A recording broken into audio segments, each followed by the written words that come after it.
Hello everyone and welcome back to another episode of the single player Let's Play series. If you recall last episode, we set up our steam boiler over there. You can see it is doing great work, even though the rendering has kind of been cold for a lot of those animations. You can still see that it's doing its thing.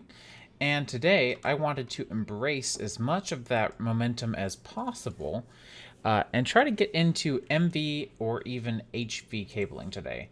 I think we might do a little bit of both. MV has the benefit, if we loop all the way back around to here, MV has the benefit that you can still insulate it, whereas HV can absolutely under no circumstances be insulated at all.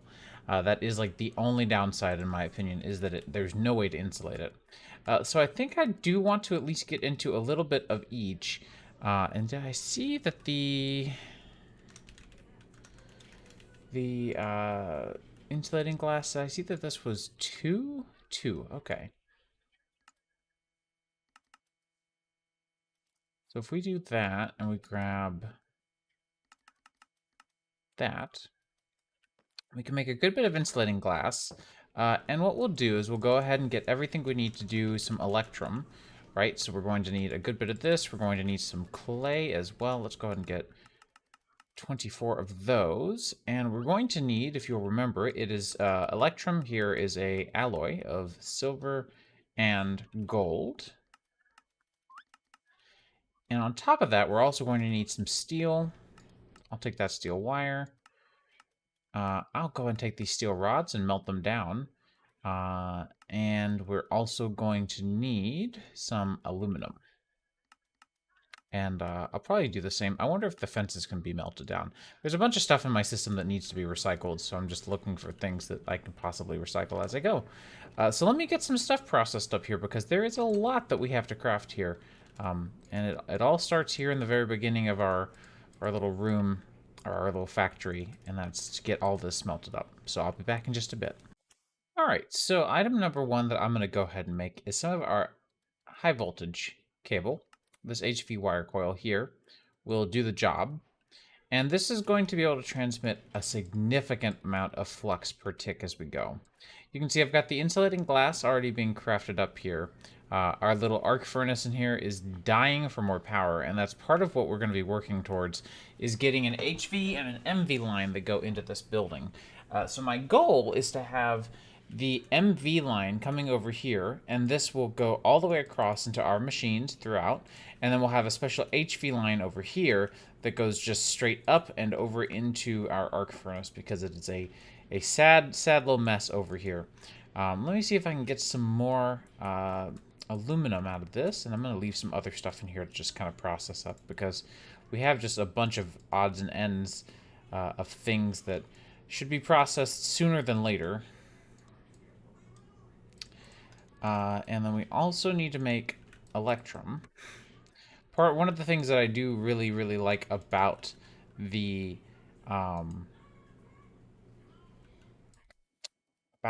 arc furnace is that you can just kind of toss stuff in there, you know? It's kind of cool in that sense.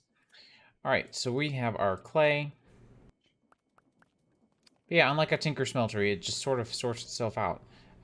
Mind you, again, it's starved for power, but what can you do? What can you do? Hopefully, haha, there we go. So we can go ahead and get ourselves the HV wire relays, and my goal here is to set up enough a high voltage infrastructure throughout our world, and then have a transformer to do medium voltage inside for the most part. But we will see how that works out, because that can be slightly challenging for sure. I have no idea if that'll work out in our favor or not, so we'll just have to play with it and see. So I'm going to let some of this stuff finish cooking up. I'm also going to need that electrum. So why don't we... Let's see. Why don't we get a couple of things done while we can? So for the HV quest here, we're just shy of some aluminum, so we could do that. So HV wire coils here, or sorry, the HV wire connectors. We'll just need terracotta. And that will get us the HV that we need. Now, here is what I'm thinking.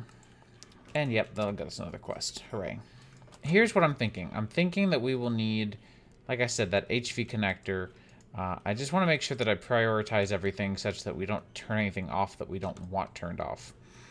But what I was hoping, what I was curious about, is whether or not we could use or do some sort of high voltage route. So maybe we make a few more relays. And we make a few more connectors. Fortunately, these are all pretty affordable. And we start a, let's see, a little post infrastructure here. Let's see, so it looks like we're shy on some stone bricks, so let's grab some stone and start to get this taken care of, because I think we could do some pretty fun stuff here. All right, so this is what I'm unsure about. Oh, and I forgot to mention, I have already hooked up our system over here to the new steam engine setup. Yeah, leave me alone. So our pneumatic system is good and generating, and it looks like we are on a net gain. I switched this over to burn birch logs as well because we're almost out of sticks, and so I had to correct that as well. But we are actually at a net gain of charcoal, which is very exciting. I really was afraid that we would be at a net loss, but if we're at a net gain, then that's what I wanted to see. But I have hooked up this system. My God, the zombies are relentless. Let's go ahead and sleep, I guess. And so, with this new setup, we are producing the same amount, basically, of pressure, but it's definitely a lot faster to build it back up. So I've got 5 speed upgrades in here, and you'll see that the bar are going up really quickly. If I break down here real quick, we can kind of take a peek at the new system. It's not too complicated. Basically the same thing we had before, but a little bit more distributed. So yeah, very nice stuff. I, however, have an inventory full of things right now. You can see that this is definitely so much faster, though, and that makes me thrilled. I have an inventory full of stuff because I have a plan for this this component over here. So what I want to do is clean up my inventory of the junk here, and maybe set up a new junk crate, because boy, there's a lot of stuff that we're going to be using. And let's go ahead and disassemble this. I put this on this side, but I think it'll be a little more helpful to have it over here. So let's go ahead and do that. Let's grab, did I have any extra shafts? No, of course I would come underprepared. All right, so if we grab our powered shaft, or our steam engine, and put a powered shaft here, what I'm thinking would be nice is to set up, let me grab this as well. What'd be nice to do is to set up a shaft system down here that goes to the direction of our home base. And what we can do from there is have a little bit of fun with the alternators that I picked back up from our windmill setup. So let's do the following. Let's bring this down and rotate, and then we'll do, I may do the long form version of this like I did on the other ends, just because it's a little easier to look at. It's a little easier to make sense of. Now, that's producing 180 FE. We were producing 90 before, so we have essentially doubled. The fun thing about this new setup that we have is that we could, in fact, keep on adding more of these to the same steam engine. So now we've doubled our production just from that alone. And let me make sure that that is at 8,192 FE, and I don't think I can speed this up at all from here, right? If I do U and then U, yep, that is too fast. But we are able to support a significantly larger amount of stress from this new system, which is part of why I'm so dang excited about it, is because it's capable of so much more expansion from where we're at now. So let's go ahead and get this. I guess we'll just put a shaft here and then single block and turn this up here like so. And I may actually make this look kind of cool with a setup that looks more like this. We'll cover that, and then we can do these like so. Cover them, cover this, cover that. And then lastly, those right there. Delightful. And so now let's get out our handy dandy toolbox because there's a bunch of stuff that we need from here. We're going to start with HV. I know right now that this is just 2 alternators, but we have the capacity here. If you've done the math, right? Right now we're only using, let's see, 16,000 stress here and 16,000 stress here. If you've done the math, we can set up 2 more of these. And that's just, you know, the basics of this. We can still do some more energy creation as we go as well. We're not stuck to this setup at all. I just really like it. So let's go ahead and get this set up. Again, please be warned, HV cable does not have insulation. It will hurt. It will hurt a lot. So do not run into HV cable. This is what happens. That took out 10 hearts. 10 hearts. I'm wearing maxed out pneumatic defense and 10 hearts. Don't play around with high voltage. Kids, it's not safe. On that note, let's play around with high voltage. It's safe. No. So what's one of the cool things about high voltage is that even though it is very unsafe and it can't be protected against, you can, however, go a significantly further distance with high voltage. We've never been able to clear a gap like this before, but this is incredible because now we can basically make it all the way across the river really easily. Obviously, one of the downsides is that we need to be very careful and make sure that we are keeping everything out of harm's way. But as long as we do that, we're good to go. It's not really an issue. Hopefully that's not too long. It is not at all. So that's going to get us all the way from there to here. And HV also, if I remember correctly, has the smallest amount of energy loss per space, or like over an area, which will also help. Let's go ahead and turn this off. We'll tear these down eventually, probably here shortly, because I can use these for other things. For example, we could actually use all 46,000 of our stress out of this thing for RF, or for flux generation, and then use windmills to power our pneumatic craft stuff. It doesn't really matter to me. That's the fun thing about this pack, is there are many ways to accomplish the same or similar task. There's no one right way or wrong way to do something. Do it the way that you want to do it. One thing that I've seen Elder Sign do a lot is play way more immersive than I think I ever expected anyone to play in this pack. And that makes me very happy to see, because, you know, they found their own you know, sort of motivation and interest in the pack outside of just the quests, and that's perfect. I wanted this pack to include options for those who maybe didn't want to read into the quests exactly, you know, one-to-one. You know, I did say that I was not going to put this here, and here I am putting it here. What's wrong with me? So this, come on, you can reach just a little further. There we go. This guy is going to go over here. So let's go ahead and sneak through and set this up as a feed-through insulator, like so. And I am, again, I'm all about that safety with how these are going to be set up. So let's go ahead and do just a very short run from here to here.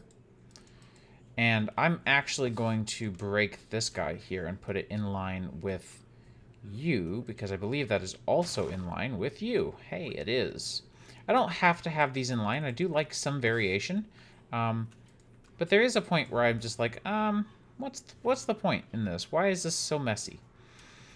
We can also take advantage here of this signpost, like so. And we can use the signpost as well. I don't see any problem with that whatsoever. And so in theory, this should keep everything nice and tight.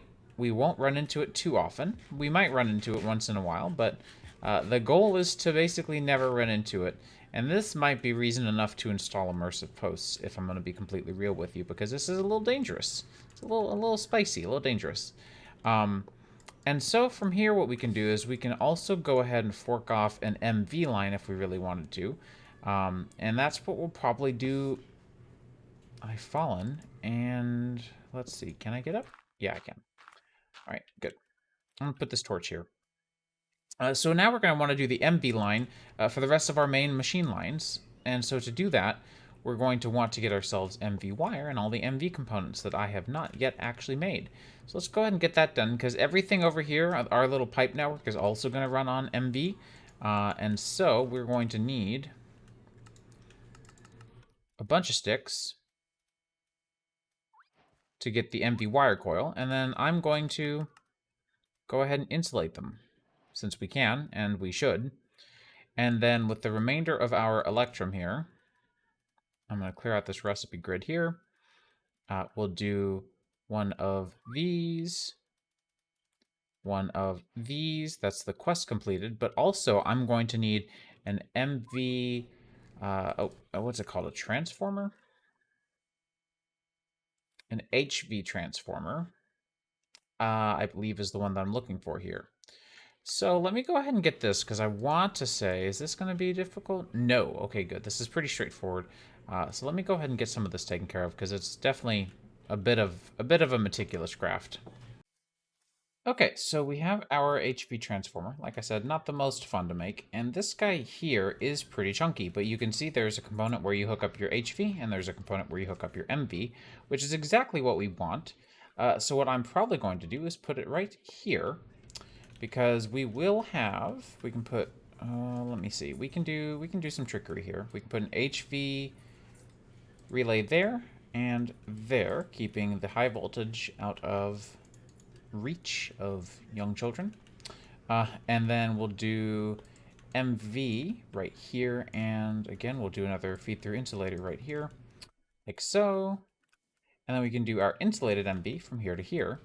And so what we should see now is that if we were to hook up other things using our MV relays, which I need to reconfigure, of course, this entire room, basically, because it's all currently configured to be running on LV. Once we get everything reconfigured, though, we will be doing a lot better for ourselves. So what I might do is try to kind of break this up a little bit. Last time I did all of them on the one. I think it might make a little more sense to go from here to here, and then to here, and then have all of these, of course, be MV connectors instead of LV. And then once we get that settled and handled, we should be good to go. I think I will be running out of the MV wire connectors a lot quicker than I was wanting to, but hey, it's all right. It is what it is. Oh, this is trying to hook up to the wrong one. The whole goal was to have this look a little bit neater. So we'll do something like this, and then we'll, of course, route that over. But before I do all of the rest of that wire routing, which I can absolutely do off camera, I do want to really quickly go ahead and handle our HV case, because the HV case is going to be quite different. What we'll do, if you remember back here, there were 3 connectors. So I'm going to put 3, whoops, there we go, HV wire connectors back here, and we're going to use all 3 of them if possible. We'll see if I can, but that's the goal, at least, is to get all 3 of them used. And as you probably can tell, I'm having a little bit of difficulty with navigating. It's just a little bit cramped back here. But hey, it's fine. It'll be good enough. So we'll do HV. Remember the secret that I told you about, or the trick that I taught you, where you can just split them up like so. And then we'll do HV from there. And now that we don't have the fire hazard beam, I think we're a little bit better for it. Oh, how do I get out of here? I guess we'll just do this. That's fine. A little destructive. Like I said, this area, quite cramped, but that's totally okay. We can do HV routing from there and line that up with this guy right here. Like so. That way it is a straight line. Oh, wrong wire. I was really confused for just a moment. And then we can do this. And so now our arc furnace should hopefully, if we grab, like I've got a bunch of those things that I wanted recycled, if you'll recall, and I think I left them maybe at the house, but if I used all those, we can actually start to see that this will keep up with our power demands, at least for now. Alright, our base might be wire spaghetti, but it definitely is something. I'm not completely done. I do still need to finish this little component here. And at this point, I believe all we need is the electrum, which I might have left behind on accident. Let's see. It would be in here? Yeah, there it is. Okay. So let's grab a couple more. Oh, of course you would. There we go. Grab a couple more of these. And then we'll get ourselves a few more of the electrum wire. But the HV line back here is nice and safe and out of reach from most people, most normal players. I'm going to go ahead and toss this stuff back in here. You can see we're not keeping up still, but we're at least doing a little better. And then I've got our MV lines running all the way through here. This room actually feels a lot better with the distinguished lines for those two metal presses rather than having everything go through. And because I needed MV over here as well, what I did was I went ahead and put the HV transformer here, and I've got two HV lines running, one into the transformer and one into the relay. But upon a second glance, it makes significantly more sense to just do this. So what I might do is there's this is a thing that I think a lot of people forget is the engineer's wire cutters will actually cut wire connections for you. So I can save myself a little bit of hassle here by just right-clicking that, and then I don't have to go traveling to Timbuktu to go get that connection. And it looks like I missed another connection here somehow, which is really funny because that one's the easy one. That one's the common sense one. So let's go ahead and get these. I don't know why that didn't balance correctly. And again, we will insulate, always insulating when I can. And now we can finish hooking up the rest of our stuff here. So, number one, of course, we want to hook U to U. So now this line is actually going to receive some semblance of power, hopefully. And what we should see is that if I hook up another feed-through insulator here, like I did previously, like so, and then do this to this, we should see power coming through as soon as we hook you up to here. But I don't see power coming through, so now I'm concerned. I suppose now's as good a time as any to show you what the engineer's voltmeter does, because it's great for debugging situations like this where you have no idea where anything has gone. Oh my goodness. This is a little scrambled as well. Okay, hang on. It looks like I did not finish this recipe set like I thought I had.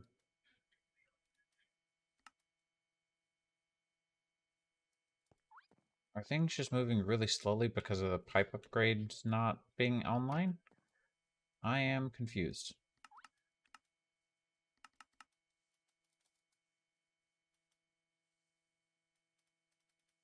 I don't know. Might just be out of tough fabric. Well, no, it looks like... I can't tell. It's weird. This whole system's being a little weird. So the voltmeter... Multimeter, sorry. Same difference. When held, will tell you what the energy level of a certain component is. And I don't remember... I thought it would work on this, but it doesn't seem to. I thought it worked on connectors. I wonder if it's just not working on feed-through isolators or insulators or what's going on. You can see it tells me how much energy is stored when I hover over something, but I'm currently just incredibly confused as to what's happening here. Maybe I just need to reconfigure this. I can't explain it, but now it's working, so I'm happy, I guess. Confused, for certain, but happy. Happy enough. So anyways, that's what that looks like from this end. And then, of course, we do need to come over here and reconfigure this, which I had just cut off in order to debug. Seems like that's going to start working as well, hopefully. So yeah, welcome to Immersive Wire Spaghetti Edition. This is, again, just sort of the state of things. There is one other thing that I guess I could do really quickly. That mob just reminded me. We've been having a lot of mob issues lately, and I don't see any issue with working in the nighttime. I think the nighttime is a perfectly fine time to work, except for all the mobs, of course, which are, like, you know, incredibly annoying. So I'd love to go ahead and implement a way to avoid mobs at night. And the easiest way that I can think of is to make a magnum torch. So to do that, we're going to need to take a dimensional shard, which we have to craft. So the dimensional shards here can be combined with the torch. Sorry, infused diamonds can be combined with the torch to create a mega torch. And so we're going to need about 16 amethyst to create these. I don't know why I typed 16. I'm going to need 16 amethyst shards to create 16 dimensional shards. And so, with these 16 amethyst shards, to turn them into dimensional shards, we're going to need to warp them. And in order to warp them, we have to throw them through our nether portal. So if we just throw them through like so, you'll see they disappear. We'll follow them through. And as you can see by the little tooltip, we picked them up. We're good to go. We can head back already. Hello, friend. And so, the reason I wanted to make two of these is because I've got two pretty distant areas that I want to keep relatively protected. So let's go ahead and do that. We'll do two of these. And then, as mentioned, combine with a torch to get a magnum torch or mega torch. Magnum torch is the old name for them back when it was a different mod, part of extra utilities. But in today's time, it's just Torchmaster. So I'm going to put this one right in my house. That way the entire area around my house is roughly protected. And I'm going to go put another one over here by all of our create and pneumaticraft technologies, because once again, over here is like the #1 place where we have issues. In fact, I'm probably going to make this one pretty visible. We've got the chunk loader over there, so I'm just going to put this one up over here. And this zombie had already spawned, but we should no longer see new spawns from enemy mobs, so that should be good to go. Anyways, the last 2 episodes have been very, very intensive. You can see we're still getting a net gain in charcoal, so I think the setup is good to go. It just can keep on running. We can give it more water, I think, and get even more. From what I can tell on this graph, it looks like if our heat and our water match, basically the lowest line on our graph is our bottleneck. And right now the size has a large capacity to expand, but we're not producing enough heat. We could fix that by either adding more blaze burners, which would suck. Not too terribly much. It would be pretty straightforward, but keeping them fueled might be difficult. Or alternatively, we can change what the blaze burners are being fed, and we could use blaze cakes. And blaze cakes are going to be a little more complicated to make, but these will superheat a blaze. So if we look at a mixer, the mixing recipes here, you'll see a couple of them where the blaze is blue instead of red, and that means that it was fed a blaze cake. And so that is an option. We can most certainly do that. I think that's a little bit overkill. So I'll probably just end up increasing the water so that we meet up to the 5th bar, and that way it is no longer the bottleneck of our system. And then once we do that, that will help. In fact, we could probably do that really quickly. I was going to wrap this episode up, but I think we could just do that. It's just a matter of adding another pump and some more pipes, because I'm pretty sure everything else should be pretty easy to do. Just thinking on it here. Let me grab a cogwheel and a fluid pipe. Combine them to get a pump.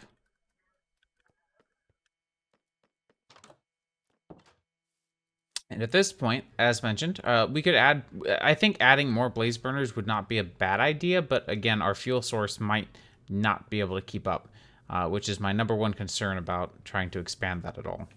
So I'm going to sneak under here really quickly. So if you'll recall, we did set up this water source here. What we could do is just set up another one here.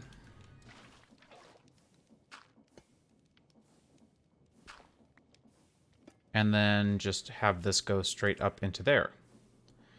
And now our water attribute is going to go up. And now we're producing 80,000 stress. Just by adding, again, a very simple additional pump. So these setups basically just run on constant input, and they improve themselves as we go. So we can add more engines, and we can add a lot more alternators. I may do that a little bit off camera, just because, you know, alternators here, they're not that bad to make. And so frankly, I don't see a point to dwell, especially because we've got so many of these LV wire coils. I don't see a point in dwelling in the whole process of making them on camera. I think that's a bit of a pain. But you can see now our current bottleneck is most certainly heat. But frankly, 81,000, I think that 81,000 stress is just absolutely absurd to me. And the number of things that we're doing with that much stress is just very fun, very entertaining to think on. So anyways, I hope you guys enjoyed this episode and have enjoyed the progress we've been making so far. If you have any ideas, please feel free to throw me a comment. I'm always open to those. I'm always open to positive feedback and just kind of give me an idea of what you would like to see or things that you might have thought of. Anyways, I hope you guys enjoyed, and I'll see you in the next one. Take care.